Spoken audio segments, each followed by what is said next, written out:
Yep. There we go. There we go. SEMA 2024. Jamie Gonzalez. Sal from Details. Shad. And Joel. This is going to be on their YouTube channel. We're both streaming right now, right? Yeah, So we're what's up, man? streaming. How you guys feeling? Hey man, this is our first SEMA. It's jumping. It's live. It's definitely live. It's something that we kind of came in blindly. We didn't have a plan, which was probably a bad thing because No, we had a plan.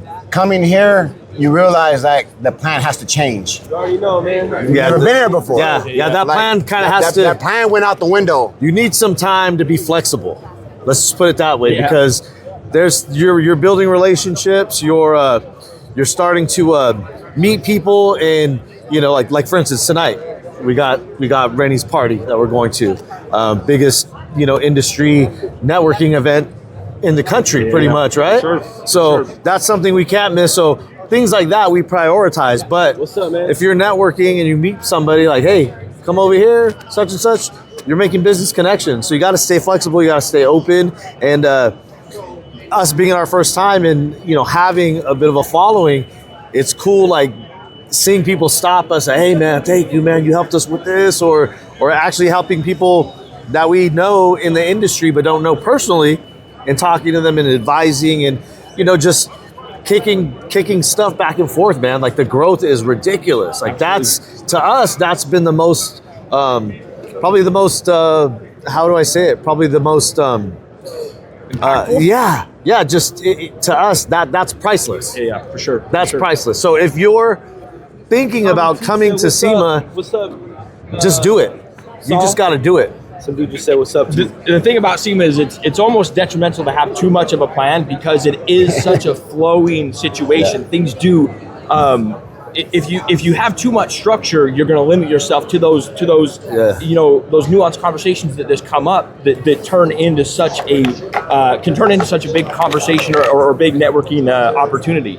SEMA for me, we were talking about this earlier. SEMA, the first time I attended SEMA, it was really when I understood the scope and range of what was capable in the detailing industry. I thought detailing was a very small niche thing until the first time I came to SEMA about 5 years ago, and just walking into the detailing hall opened my eyes to the fact that this is a real industry. This is an industry that's growing, but it is already established to the extent that we have half of a hall that's detailing oriented at the largest automotive trade show in the world. Yeah, it's very, very exciting. Well, you see all the dope cars here.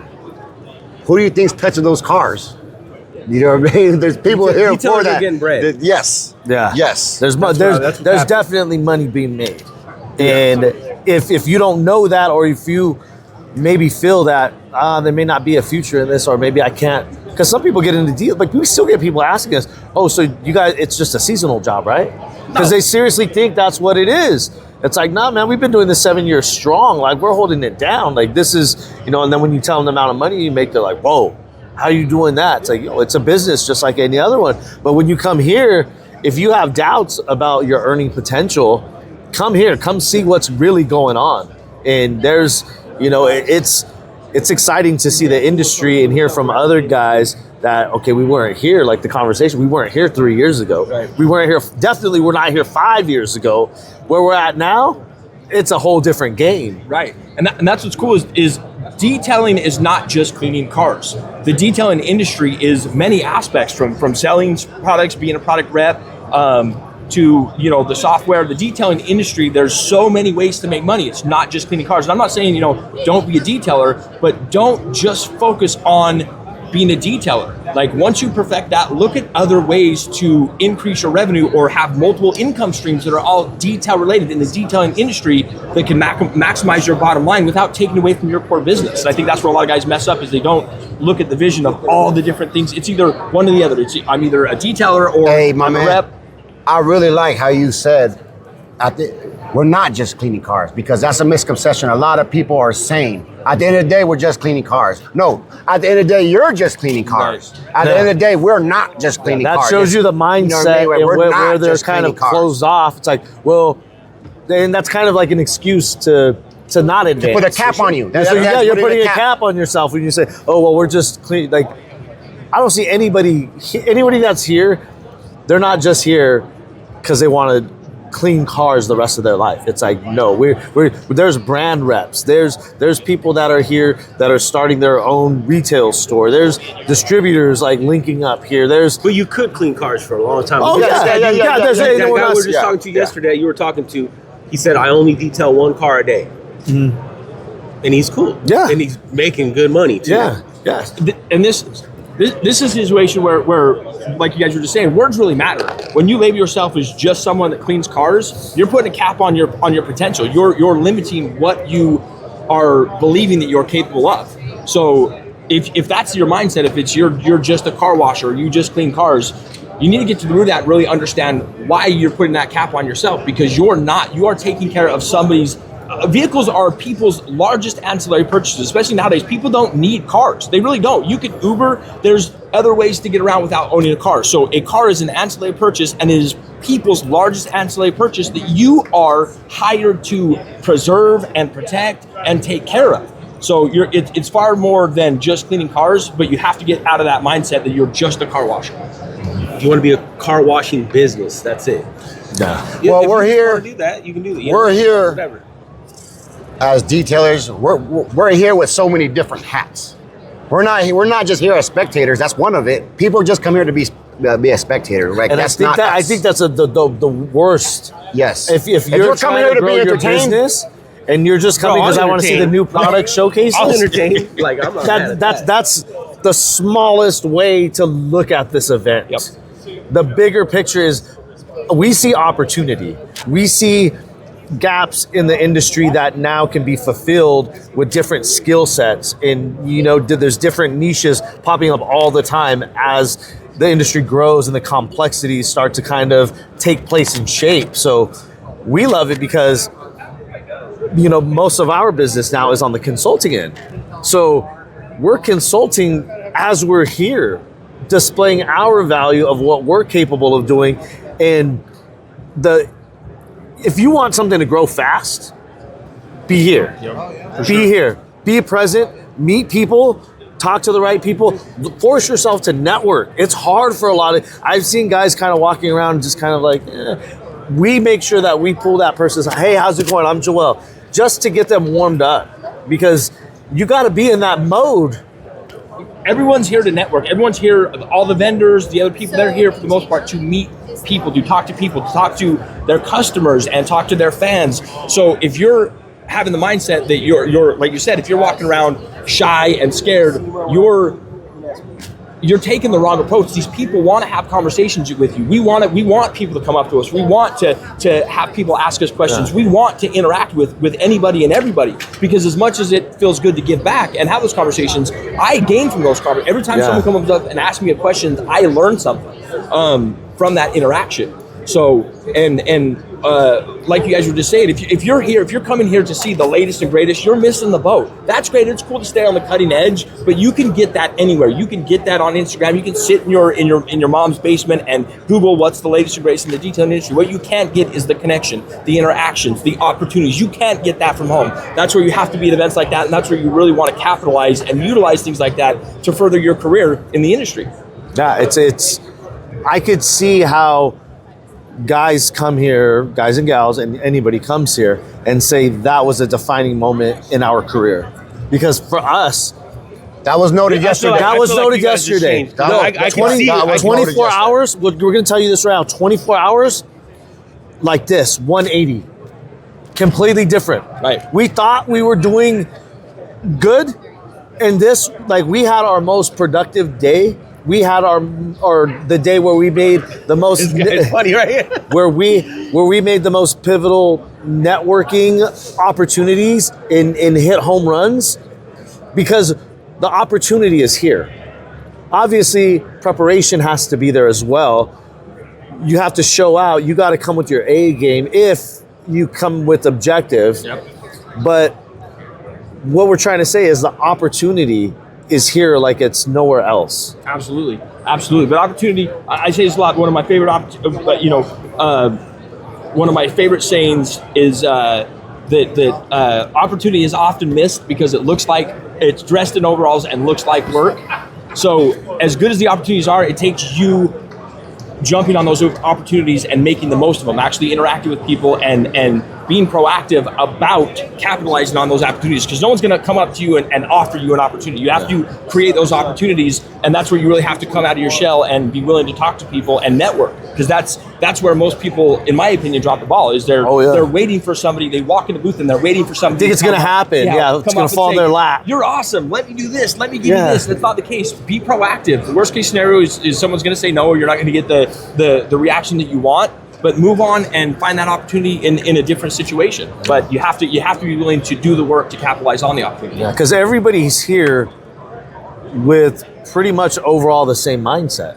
So it's a give and take, and it's like anything else in development. You know, whether that's your business, whether that's your personal life, you're gonna get out of it what you put into it. So if you're making those truthful, honest connections, and people are feeling that, there's people here that want to help. There's people here that can really show you how to get your business to where you want it to be. There's training seminars, there's keynote speakers, there's demonstrations. There's literally, if I would have did this, I would even say this is a good opportunity for people who are just getting into detailing. If you're saying, hey, I want to get into detailing just to see what it's all about, where you can go, and what the potential is for you or your business in like growth wise. Like you could find a lane and say, okay, well, I want to start detailing, but I want to get into PPF. Or you might be like, I don't want to do PPF at all. You know, this may not be. I'm actually seeing how much work and skill goes into it, and I'm not down with that. You know, but I'm just saying.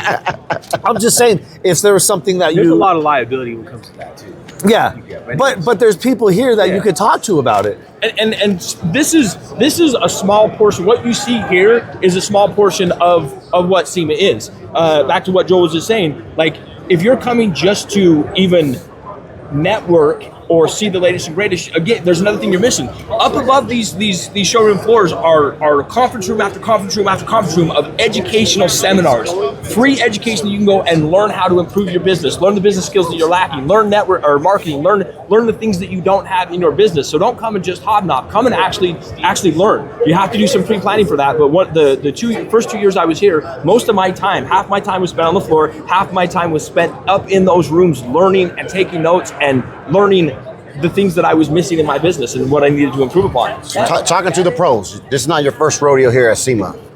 What's one thing that you guys learned coming into this one? Into this one? That you gained from the first SEMA, saying, okay, next time we come, we got to do this. For me, coming here, what I do, I don't really go to the mainstream. Like, I don't like to come to these, like the conglomerates, you know what I mean? Like me, I like to... Oh, we know. I'm the backwoods dude. I go on the Canal Street. Yeah. So that's a perfect. Yeah, I'm a swap meet type guy, you know? So like when I go, I want to meet all the people that these guys want to take their innovation. That you don't know. Yeah, people you don't know. Yeah, like there's right now in back of these places, there's the thing that one of these guys already seen and he's keeping on the low, you know what I mean? Yeah. And then he's gonna bring it in. Like it's almost at that stage. It's interesting too because you're starting to see new products kind of enter the market or about to enter the market, or gonna flop, or if it's going to flop. Yeah. And that's kind of interesting because that's how you get inspiration. You're like, okay, or I'm sure you guys have seen people that probably started over there and now they're over here, and you're like, dude, do you remember when he was hustling over there? Like, even that, like no worries, man. That's inspiring. Yep. Like being around people like that. When me and Sal went to the North Hall, Sal goes, man, I could feel the hustle in here. Mm-hmm. I could feel the energy. It's a different type of grind because they're not here yet. It's a little bit more relaxed here. But over there, those are guys that are closer to, you know, if you're starting your business or if you're at a point in your business where you're like, okay, I need to scale up. I got to figure out how to get bigger, do more offerings, or have something special. Those guys are in the thick of it. They're like, it feels like backs against the wall. We put everything we had into this booth, do or die. Yeah. So it feels like that over there. You got to fight them off. Yeah. You're going there. Jamie, that's Jamie's you know what energy. It's he wants to win a deal. He wants to. You know what the haul is? It's the real life DMs that we get in our Instagram saying, it's there. That is what that is over there. Yeah, and they're extremely passionate. Oh, it's a grind. Like these guys, not saying they're kicking back, they've made it. But I went to PNS when it was a quarter of this. These guys made it. Yeah. They were that. Yeah, dude, 5 years ago, they were that, and now they're this. So imagine what it can go from 5 years, the grind, what you can do. Like, it's only 5 years away. Bro, 5 years ago, that's it. 5 years ago, Rat Company was in a tent in the back parking lot. That's wild. That is absolutely Seriously, insane to think about. In a 8-foot tall tent out there with like people you had never heard of before. So, and now they're at the big boy table. And they're at the big boy table. That's so inspiring for people who recognize that and people that oh, we lost it? We're evading you. No, you lost it. No, so I only wanted to do 10 minutes, so it got you. Oh, man, my man got a plan. Anyway, I want to touch. That was a great question, Sal. So I kind of alluded to it earlier, but again, for me, it was really understanding because even 5-6 years ago when I first came, I was in the industry, but it was like I wasn't in the industry. It was like, oh, I'm in the detailing industry, but is this where I'm planting my roots? Is this really where I'm going to spend the rest of my life? And because I was unsure at that time of the opportunity of what was capable in the industry. When I came to SEMA, it was eye-opening. It was like, okay, this is a place that I can make a career for the rest of my life and hit all the goals that I want and never leave this industry, because it is a real industry with absolute heavy hitters, and we're still a very new trade overall. So we're still, I mean, as much as we've grown. Some of these dudes are kind of nerds, though. I'm just saying. Yeah, but as big as the industry is, we're barely hitting our hockey stick curve. We're really just getting started overall. Oh, you can feel it. Yeah, we feel it because we don't come from this background. This is not our world. So when we came with a professional mindset. Operations, logistics, supply chain, training, development. Those were our expertise. So seeing the industry grow in front of you is very exciting because you're like, okay, they're there now. The industry is here now. And what's crazy and most mind-blowing to me is that barriers are being broken like left and right. And it's almost like, yo, how do you even, like, this is unprecedented. Like, nobody's ever done that before. Like, what's happening? Even like the position we're finding ourselves in. It's like we have a value, but it's like we don't sell any product. We don't, but people know us and they're like, these guys got something. How are we going to use that? And contribute to the community and to the industry. And we're finding our way, but it's also through feedback from everybody around us. Yeah. So, and it's like, this is where you can really judge the where you the stand. transition. Where you're also at. the transitions you need to make. Like where we're heading. Okay, maybe we need to shift that. Maybe we need to make a 5-degree turn and go in a little bit different direction, or implement these other things that we're not doing. And this is a great place to find things like that. Is really to find your way and plan out the future, plan out where your next steps are, or what transitions you need to make, or what the trajectory looks like going forward.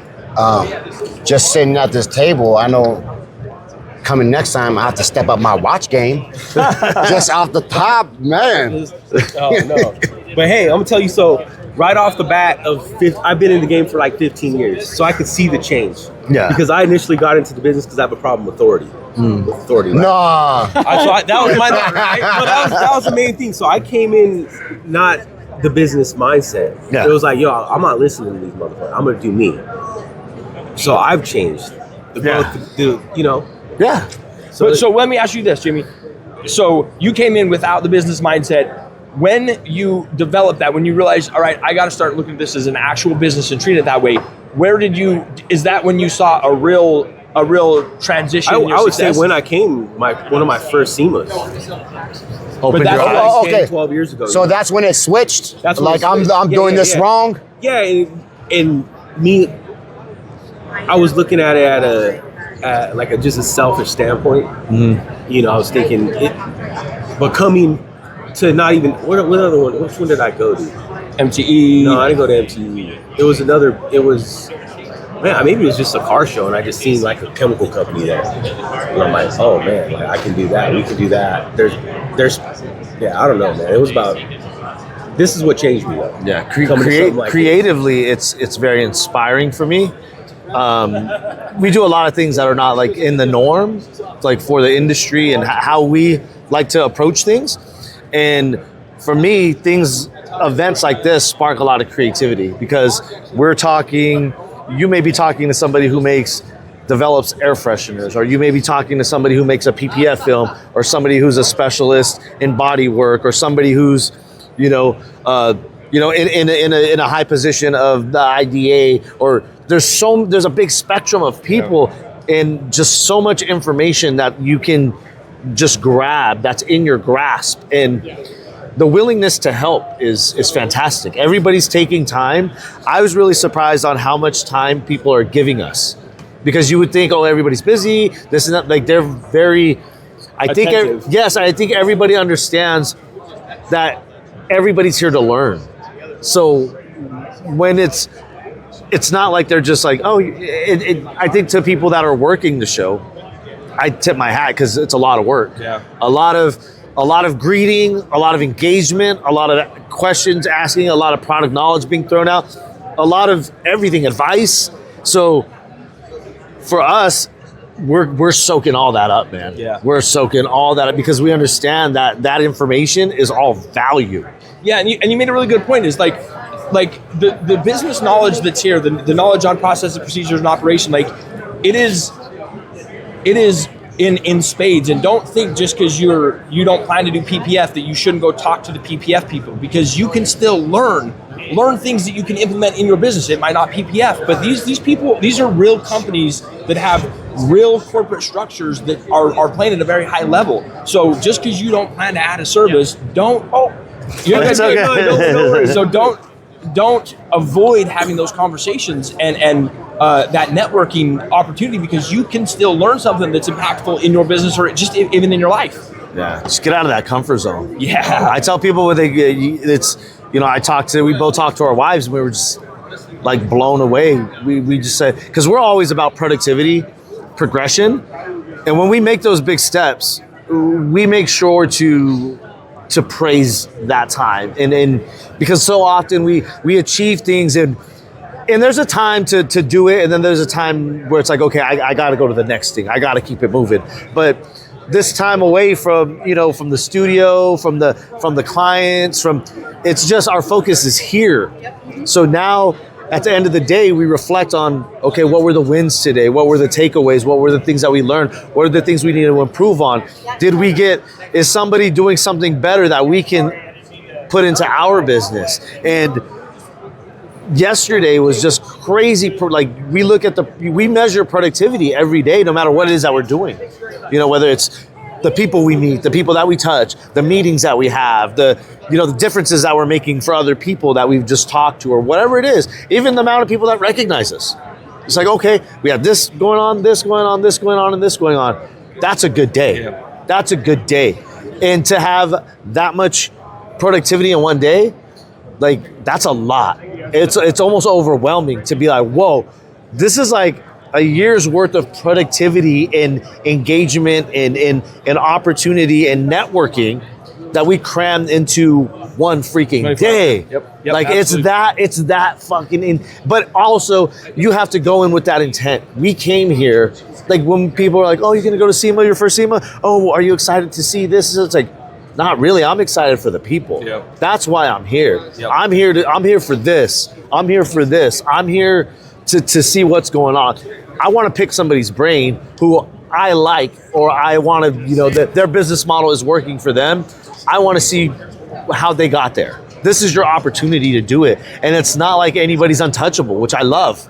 Everybody is like, yo, hey, how's it going? Everybody's been super polite, super gracious, and a sense of community amongst the detailers is right here. Absolutely, and you said something there that I really think is important to point out is when you're a progress-driven person, when you're constantly trying to grow and you're constantly trying to improve and get to that next level, you often lose sight of your wins as they happen, because as soon as you hit that win, as soon as you conquer that mountain, there's another mountain behind it. You have to take time to recognize how far you've come.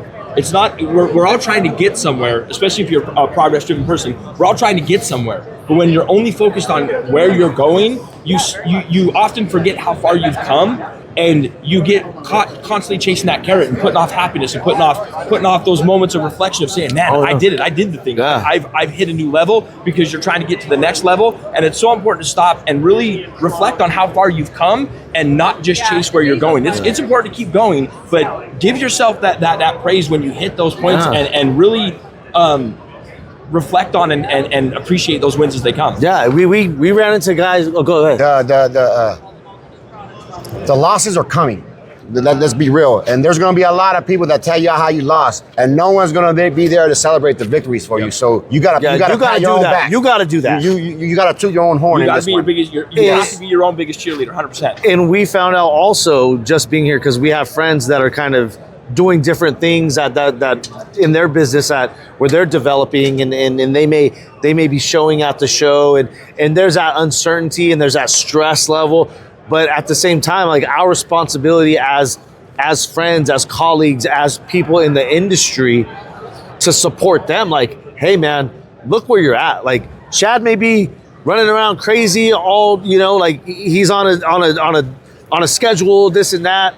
But it's like, yo, Shad, embrace right now, brother. Like, you worked hard to get, like, you hold that responsibility because you earned it. I'll toot your own horn. I'll toot your horn with your brother. So we found ourselves doing that more than we did not expect we were gonna have to do that. But we had to shake a couple cats and say, yo, look what you're doing. Yeah. Like, look what you're doing, brother. Like, I don't, like, forget whatever you got in your head right now. Your team around you needs you. Like, you got to hold it down. Like, this is your opportunity. Surround yourself with people that are willing to do that. You were talking to me. You know what I mean? That's real shit. If you need it, you use it. I was like, oh, yeah. Surround yourself with people like Sal and Joel that are willing to do that. That are willing to keep you in check, right? Not to boast you up on a fake platform, but to help you realize your wins. Who you surround yourself with is as important as anything else. So surround yourself with people that are willing to support you, but keep it real as well. Yes. Not just people that are willing to drag you down. And also we know the respect here. We expect that from you guys as well. You know what I mean? Like, that's we need you to hold us accountable. You know what I mean? Yeah. And that's so important about your core. It's a true system. If you don't have the people around you telling you, and you think you could be leading yourself down the wrong path or the wrong way, or you got someone there saying, hey man, that ain't a good look. Yeah. Like, switch that up. Or it could be anything in your business. Hey, try this or do this, or man, my recommendation is you can go this route. Like, we're telling you guys right now, we're giving you shortcuts. If your business is struggling, if there's things that you're searching for in your business and you haven't hit it yet, come here, because every facet of the industry is here. If you're at that point of business that you're like plateau, plateauing, and you need something like that, I'm telling you, this will change everybody, because everyone here, there's some guy I just was talking to earlier. He was, I guess he was gonna go out of business, and he came to this and seen someone want some award, and that changed his life. And it gave him enough to go back and grind. And now he's loving it again. Oh yeah, it's invigorating. 2 years ago, when I talked to him, he was going to go out of he was not going to go out of business. He was done. Yeah. He was to go back to his other job. Bro, that's a great point. So this has been a crazy travel year for me. I've been traveling all year long, and I am absolutely gassed. And I was kind of dreading coming into this because it's another week of hard work. But when I got here, it just completely reinvigorated me. It completely gave me a reset, and I'm going to leave here excited and ready to take on the next challenges ahead. And that's something that's kind of overlooked in things like this. Yeah, I'm going to try to word this as close as I can. I think Sal will get it on. Wait. Let's get this on camera. Okay. I don't want it won't let me upload past that. So I'm just trying to do. Oh, okay.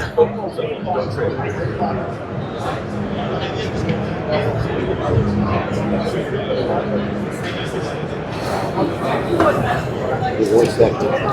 Get a second. And then we can get. Okay. All right. So I'm gonna try to word this as easy as possible to where we kind of all understand, because I think we're all on the same page with this. Is when you are here, you need to be in a work mindset. It's not like a vacation. If you want progress and you want it, if you're here for results, you're here for business. You're making connections. Like you have a specific objective when you came here. We had specific objectives. Obviously, they can change and fluctuate, but with that mindset, it gets exhausting. It gets very exhausting, physically and mentally exhausting. But what happens when you're here, and what we're finding is there's so many wins. Like that, it could just be from somebody you're just like, man, I went over there and that person was fantastic at what they're doing, and it inspires you. Like, okay, we're running off of, and I understand now. It's kind of, I think the closest thing is when a performer, when they always say, I'm working off the energy of the crowd. Yeah. I've been on tour for 8 months. You guys are keeping me hyped. Yeah. Like, that's what Jamie's doing for me. That's what Shad's doing for me. That's what PNS is doing for me. That's what, whoever, Booth, it's almost like their job to say, hey, man, like, Who's rocking the party? Yes. Who's rocking this? Hey, some of these dudes ain't rocking that. Oh, yeah, for sure not. But when you're dead tired and you're exhausted, because it's a lot of walking. It's a lot of everything. A lot of talking, a lot of walking, a lot of engagement. You get burned out. Yeah. But when you got wins behind you under your belt, you're like, brother, we got to keep going because we're on a roll. Like, this stuff is hitting. Like, we're seeing, when you're seeing progress and you know you're going to go back with some heat, whether that's content, whether that's new products, whether it's information growth, whatever it is, like that keeps us going. We're like running on adrenaline at a certain point. But absolutely, one of the greatest things. So as great as it is to network and meet new people, and one of the things that invigorates me is when somebody comes up and thanks me for what I like, just says, "Hey, man, I learned something from you." That really is a moment for me where it's like, man, I'm making an impact in this industry, and that's not to pat myself on the back, because I'm making an impact because I've had the opportunity from the relationships that I've made by coming to things like this. But there's not a better feeling, and why that's important is you got to stop holding yourself back. Like, if you're wanting to create, if you're wanting to start YouTube, if you're wanting to create content and you're missing the opportunity to impact yourself, but also to impact others.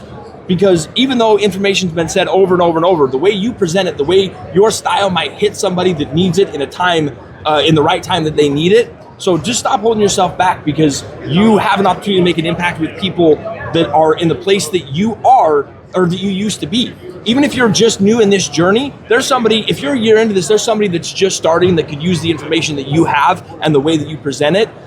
So that's something that just always boosts me up when people come up and thank me for something that I've taught them or they've learned from me. So it definitely solidifies you too. You feel.